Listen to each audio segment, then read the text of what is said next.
Hey, what's up, everybody? Welcome to episode 4 of That Triathlon Show, where today we're talking about motivation, mindset, and psychology in triathlon. And I, for one, am really excited to hear about this topic and learn more about it. I'm your host, Michael, and I'm joined here today by our guest, Dr. Justin Ross. Dr. Ross is a psychologist out of Denver, Colorado, and he specializes in, among other things, sports psychology and performance psychology. And he's an active triathlete himself. So, Justin, warm welcome to the show. Hey, thank you so much for having me. Glad to be here. Yeah, it's really cool to have you. I've been looking forward to this discussion for a while because psychology is a topic that really interests me, and it's one of the topics within triathlon that I know the least about. So it's going to be really exciting. So is there anything in your intro that you want to add to before we go into the questions and the interview?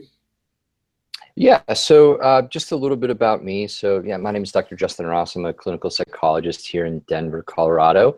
I own a business or co-own a business called MindBodyHealth, which is really set up to do two things well. We work a lot on health and wellness in general, and then we do a lot of sports and performance-based psychology. So I end up working with athletes of all calibers, ranging from weekend warriors, guys like you and me, athletes like us, to elites and Olympians who are chasing, some really incredible goals. And then, I'm also a recreational athlete myself, both as a runner and a triathlete. This summer I qualified for the Boston Marathon, so really excited about that. And the thing I love about my position is I really get to help people reach their potential and be successful in sport. It's really great. Yeah, that's really good. And I was actually looking at your website with MindBodyHealth, and it seems quite unique. At least that's not something that I'm aware of that would exist in Finland, where I'm located, obviously. But Colorado being an endurance sports mecca, I think that you have the population there to make it a real need to have something like that specializes more in the sports and performance psychology side of things and not just regular psychology clinics. So that's very cool. So the first thing that I wanted to ask you is, how important is psychology and mindset really when it comes to triathlon training and racing? And also, is there any difference depending on what kind of level you're at? You mentioned working with weekend warriors and Olympians. So how does it differ, the importance of the psychology and mindset between those two groups? Yeah, no, such a great question. I think mindset in psychology in sports, especially endurance sports, is huge. Really anything having to do with endurance sports starts in the mind, just with the thought of, I'm going to try that sport. I'm going to try that distance. I want to race that event. It all begins in the mind before it even starts in the body or in training. And so I think that it's such a key component to just getting this started for people. What I see the differences between sort of beginners and veterans is really just in terms of how anxiety is processed. There isn't really a big difference in terms of the overall mindset training that occurs from somebody who's beginning and somebody who's elite or somebody racing on the world stage. It's just what they focus on can be different. So, beginners, anxiety, it really is critical to them enjoying the sport and then to them wanting to continue in the sport. Their anxiety is typically related just to the newness of what they're doing, right? So the newness of what it's like to be out there in training, or what it's like to wear a wetsuit for the first time, or what it's like to go through T1 for the first time. Their anxiety is there about not knowing what it's going to be like. Veterans are a little bit different, right? Veterans, the anxiety comes in terms of they usually have performance goals in mind, right? So they're trying to chase down numbers or race new events. And so the anxiety there, the mindset there is really performance oriented. And so the skill set there really helps them, to reach those goals and to be successful. Can you give us an example about the importance of it in terms of somebody that you helped that maybe the only difference really in performance that athlete saw was, or not the only difference, but one of the main difference makers was working on the mindset and that component, the mental component of their triathlon game? Yeah, absolutely. So, one of my favorite sayings is that I talk a lot about with my athletes is what you say in your mind matters. It matters a lot. So people who are not trained to do this, when they hit,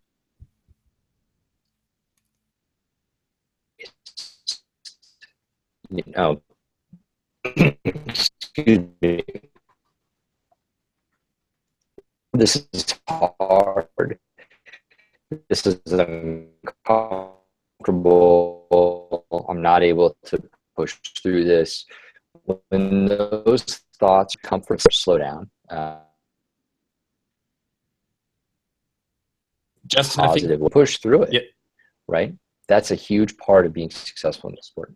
yeah. I think we lost you there for a minute or so due to some poor internet connection, I think. So I think we missed most of that question, but maybe you can just do a quick summary of it again, and then we can For edit sure. that. Yeah, sorry about that. Yeah, no Okay. problem. So I think so. What I say a lot to my athletes, one of my favorite quotes is, what you say in your mind really matters. How you talk to yourself matters. And in the sport of triathlon, it's not about not being uncomfortable, right? You're going to hit patches of a race that don't feel good. And somebody who doesn't have the mindset training in their mind, when they hit that and they think to themselves, this is painful, this is uncomfortable, I can't push through this. When the self-talk is negative, their performance suffers. They actually slow down and they don't hit the goals that they want to. With people who have gone through performance training and mindset training, and they learn how to tolerate that discomfort through positive self-talk, through positive cognitive appraisal, so that when the discomfort hits and they can say, this is a good thing, I've been trained to do this, I know how to handle these moments, they can push through that discomfort in a way that allows them to be successful and allows them to hit these bigger goals. Okay, yeah, that sounds really good. So how do you get to that level? If you work with a triathlete client, how do you that's starting from scratch with mental training? What's the process like when you work with a triathlete to get to that point where when you are able to do those sorts of things in race situations, to get through those rough patches and be comfortable being uncomfortable? Yeah, great question, right? So here's the deal. I don't think anyone is actually starting from scratch. Everybody has some internal mechanisms that are already in place. They just are probably not aware of what those skills are. So my first goal with anybody that I work with is to helping them understand what's already in place, what the skills are that they have, that they're already using on some level, and maybe not even in triathlon, but in other areas of their life, that we can then build on, right? I really believe that they're already amazingly mentally strong in so many ways, especially if they're athletes, that it's just about first helping them connect to what's there. Once we have that, and once they have an understanding of what they're doing, then we can build from there, and then we can become more aware of like very specific things to do in the mind, right? Another one of my favorite sayings is, we can't change what we're not aware of.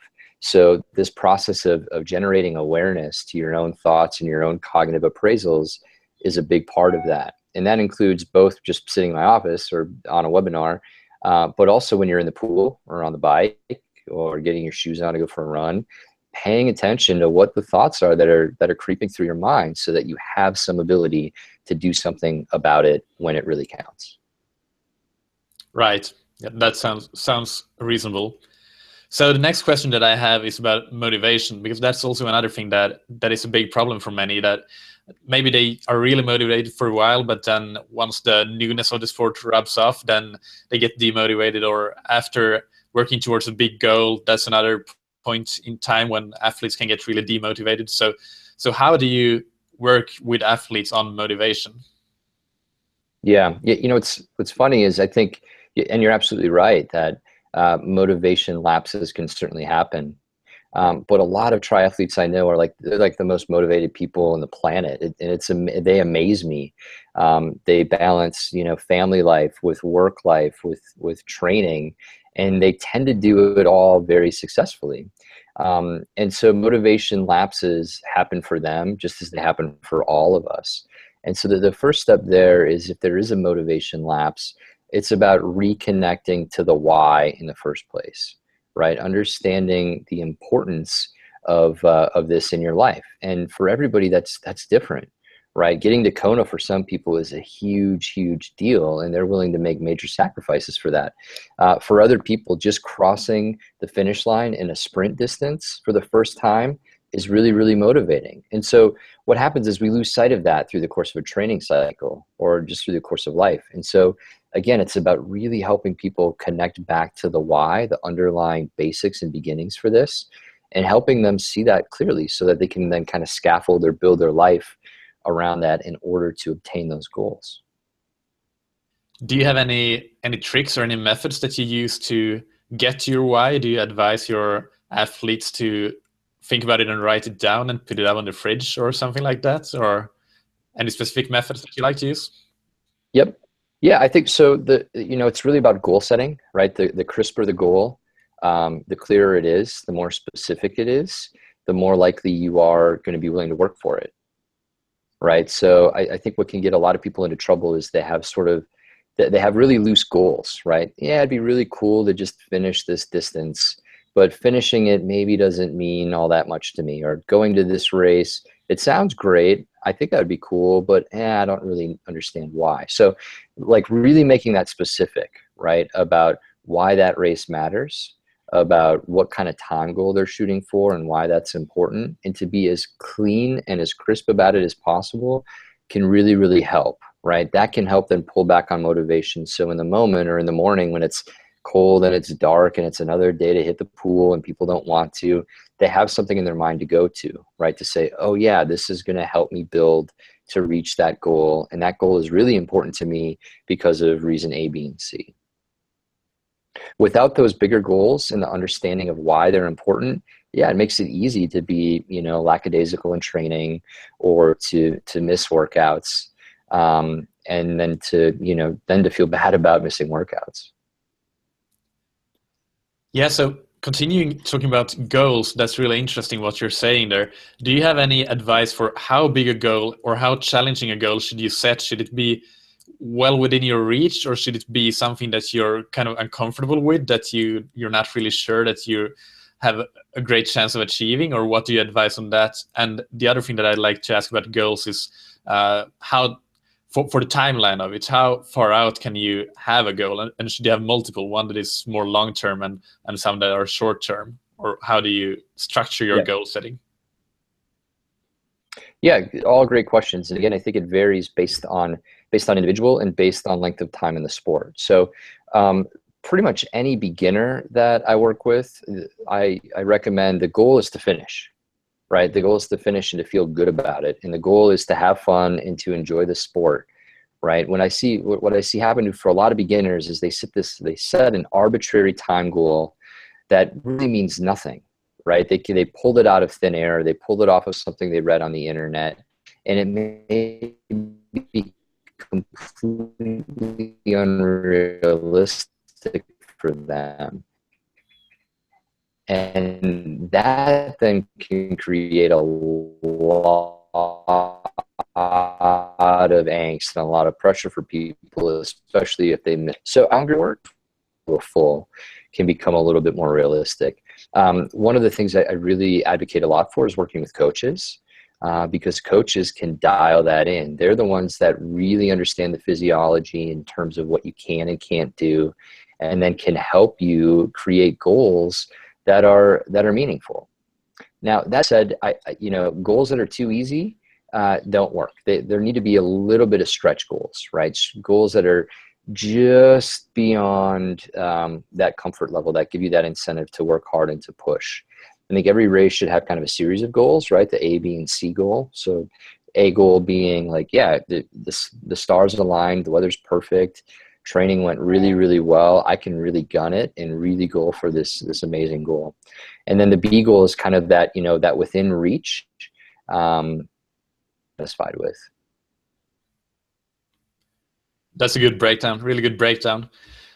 So talking about racing and goals in races, are there any things that you can do to mentally prepare yourself before your race, and things that you can do within your race? You mentioned self-talk, positive self-talk earlier, but any other things that you advise for before the race and within the race specifically? Yeah, I think I think the mental skills training, it works best if you do it along with your training, right? So people who think, oh yeah, I'm gonna work on the swim, the bike, and the run, and then I'll work on the mental game, once I'm on the race course. That doesn't work, right? You have to practice this alongside the three physical sports that you're engaging in, and there's a lot of ways to work on this, right? I think one, it's just mental rehearsal, right? Like visualizing yourself being successful, visualizing yourself being fluid, being without anxiety, being not being discomfort free, but being in discomfort and being successful and working through that, having some skills you can go to. Positive self-talk is a really big part of that. So I encourage everybody listening to, as they're training, to pay really close attention to the messages that are going through your head, right? They're going to go through your head whether you're paying attention to them or not. And so sports psychology is really great because it helps people take what's already there and help them improve on that. And that alone can lead to performance gains, believe it or not.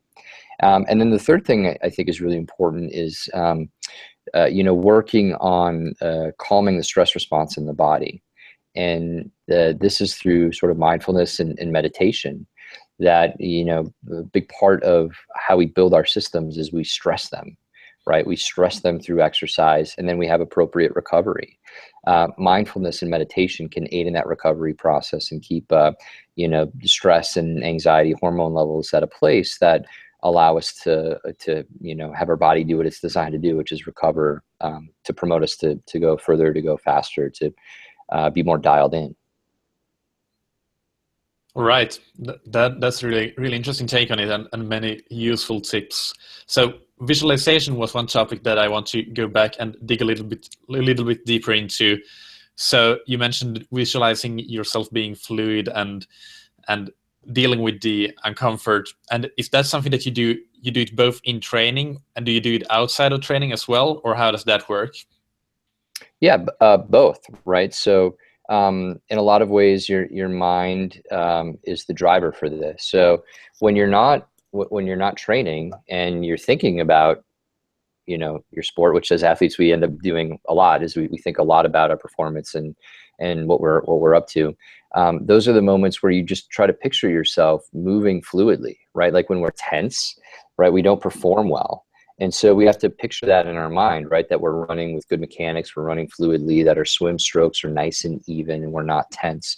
You picture that in your mind, but then you also really work on that when you are in training sessions, to go through a little bit of body checking to make sure that that you are holding these things, and that you're also visualizing them, right? So when you're like reaching in the water, that you're visualizing a nice clean reach without tension, and you're visualizing that fluid stroke. Those are things that we can be doing every time we're training, but also throughout the day, every day.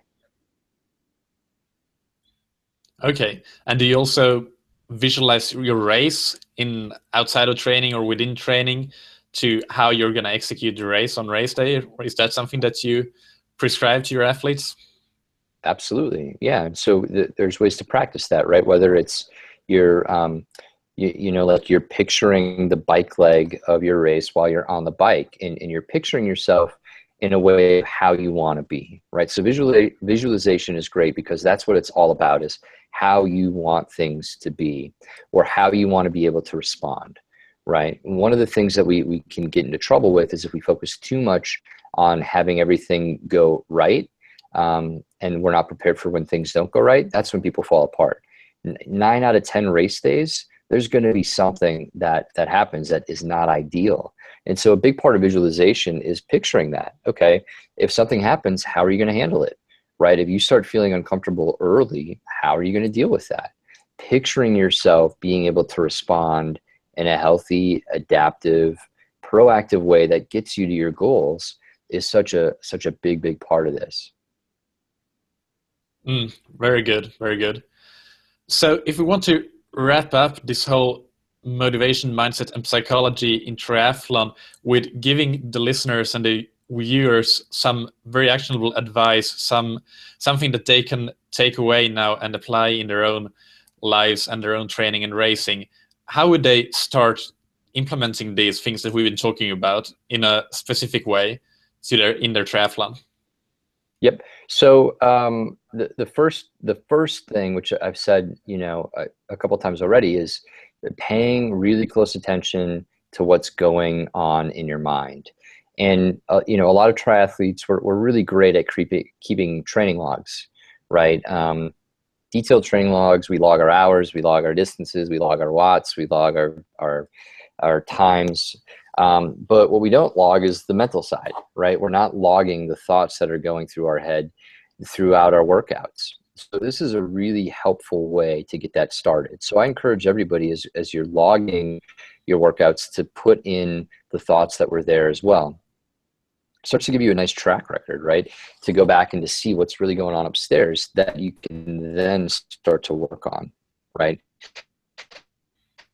So one of the ways to think about this is, I think, at least for We're losing a you lot of again. athletes that I work with, a lot of people say, gosh, I really wish I would have started swimming earlier in my life. We're losing you again here for a bit, Justin. So can you go back Can to you where guys hear me? Yeah, we lost you again for just a few seconds. So after the keeping a training log of your thoughts, what was the next step? Can you that? After keeping a training log with your thoughts from your training sessions, what was the next step to take? Because we lost you there due to the connection. Got it. Yeah, sorry about that. Yeah, so after you keep the training log, right, it's about then it gives you a track record of what's happening in your mind that you can then start to work on. You can start to notice themes, right, or parallels, or things that are common, or things that are barriers, and then that gives you the ability to improve on those things. What I said that maybe didn't translate. I hear a lot of people say in the sport, like, "Gosh, I really wish I would have been working on my swim earlier. I wish I would have started this earlier in my career of triathlon." The mental game is a lot like that, right? The people who work on this early and stay dedicated to this part of the craft are the ones that one, they enjoy the sport a whole heck of a lot more, and they tend to have more success, because it really gives them something to build on. Okay, that's good. So now we have some specific steps to take. And if anything else you want to add to that, or in general regarding these topics that we're talking about here today, before we move into the rapid fire question segments? I think just a little plug about, I think working with a sports psychologist is, this is really what it's all about, is helping make performance gains, helping you enjoy the sport, and helping you be successful. And I think a lot of people have this idea that, oh gosh, I have to go work with a sports psychologist because that means something is wrong.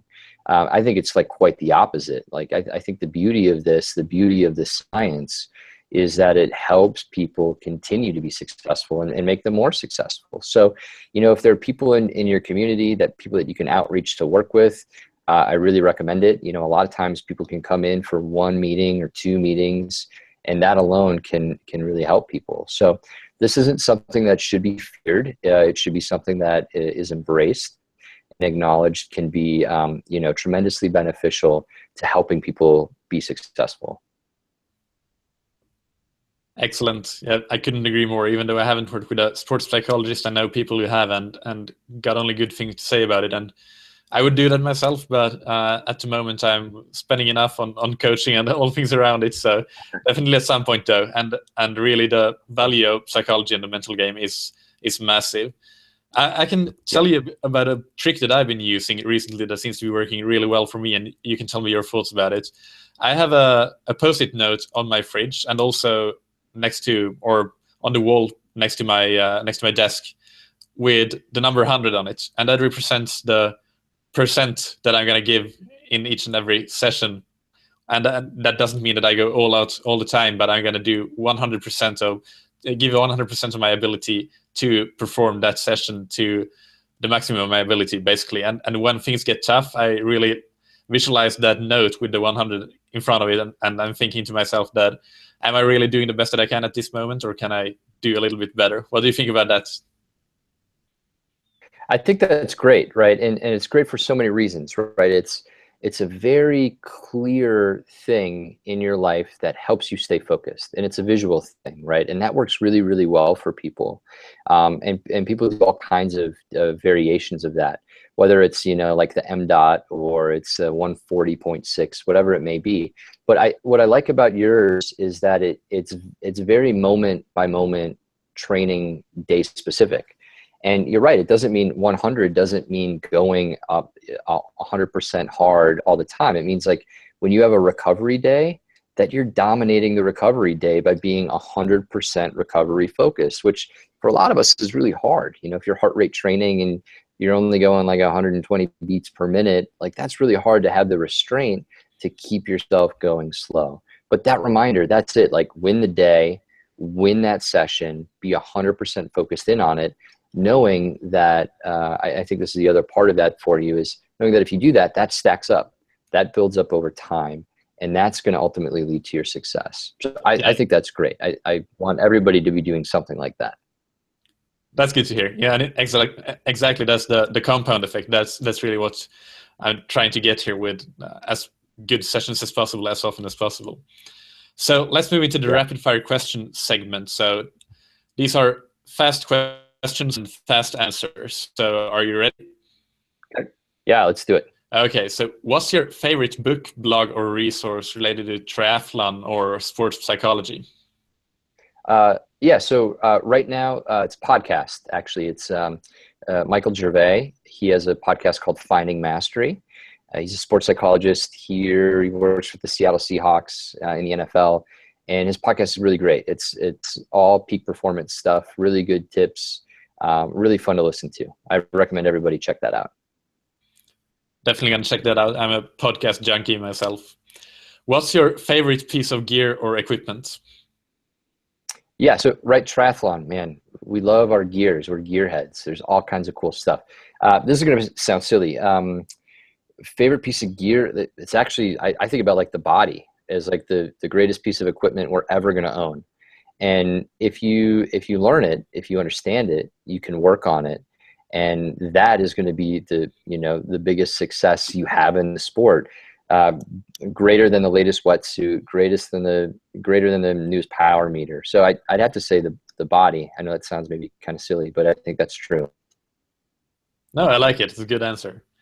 So what's the one sports psychology practice that you use the most yourself at the moment?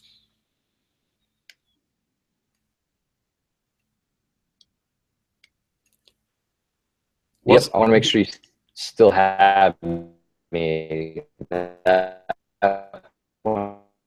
Kind of there. We got some connection issues again. Can you hear me now, Justin? I can. Yeah, I heard the question. Okay. Yeah. Can you hear me now? Yeah, now I can hear you. So okay. Yeah. Yeah. So the one thing I'm using a lot right now is every kind of a thought, right? Everything happens twice, right? First in the mind and then in the world. And so I think about that with training, right? Like, to think about, okay, what I first conjure up in my mind about this session is then going to be realized, but it starts first in thoughts. So everything happens twice: first in the mind and then in the world. Okay, excellent. What's your favorite race? Yeah, I mean, I think I have two. So Ironman Kona, Boston Marathon, and the reason that they're both similar, right? These are the Olympics for the everyday human being, the everyday endurance athlete, and they're just so great because they help people really chase down amazing goals. And I love how these races are such large components of people's minds in terms of then creating a daily structure to be successful. So for those two reasons, I've never raced either. I'm racing Boston in the spring, but those two reasons, I think that's why they're both my favorite race. Yeah, that's a good answer, and I couldn't agree more. And say hi to my mom if you see her in Boston, because she's racing it for the first time as well. So Congratulations to your mom. That's awesome. yeah, she might watch this, so she'll appreciate it. And finally, what do you wish you had known or wish you had done differently at some earlier point in your triathlon journey? Yeah, great question. Right. And I sort of said this earlier. Like personally, I wish I would have started swimming earlier. And there's nothing I can do about that. You know, I didn't grow up with a swimming background. I started swimming as an adult, and clearly it's my weakest sport out of the three. I think that's true for a lot of people. And so I wish I would have done that earlier. And so I encourage a lot of people to get out there as early as they can to get in the water. It's very common, and it's the same for me, really, as well, and as it is for so many triathletes. But it is possible. You hear those stories all over again about triathletes that come from no swimming background and they get really good. A lot of pros are that way as well. So that gives hope to the rest of us that it's possible to become really good when you do a lot of work and you do the right kind of work as well, and don't put self-imposed beliefs, limiting beliefs on yourself as well about how you can reach without that swim background. Yeah, So and finally, that's it, right? It's the beliefs, right? Believing you can be successful and then training to make that happen. That's it. That's exactly right. yep. So finally, Justin, how can the listeners and the watchers connect with you? And is there anything that you want to plug that you got going on? So in 2017, in the new year, I'm starting an online sports psychology webinar. I've got a big group of runners that we'll be doing this with across the country, the US, as well as across the globe. And then we're going to be doing a triathlon specific series as well. I've got a little bit of information up on the website, not a ton yet. You know, the easiest way to get a hold of me really is via Twitter. So my Twitter handle is it's Psych Denver, so PSYCH Psych, and then Denver DENVER. People can find me on my website, which is mindbodyhealth.us. And then you can kind of click through and find me. I've got a provider page as well as there's a sports psychology page there as well. And yeah, anybody who wants to reach out to me can certainly send me an email or send me a tweet and get connected that way. Excellent. And when is the webinar series going to launch? Is it immediately after the new year for the runners? And what about the triathlon one? Yeah, so it's probably going to be mid-January. We're going to let the kind of the New Year's hangover, if you will, settle, and then once we get into the new year and the resolutions sort of die down a little bit, we're going to get to work. So look for that in the middle of the month. If people know they are interested, go to my website and look at the page. You can contact me directly. I'll get you kind of set up for what that's going to look like, provide you more info, and then we'll go from there. Excellent. Okay, thank you so much, Justin, for being on today and educating us all on motivation, mindset, and psychology for triathletes. I found it really useful, and I hope that the listeners found it useful as well. So we'll talk to you later, Justin, and have a really good day. Yeah, thanks. Thanks for having me on, and good luck to everybody out there. Keep those thoughts positive.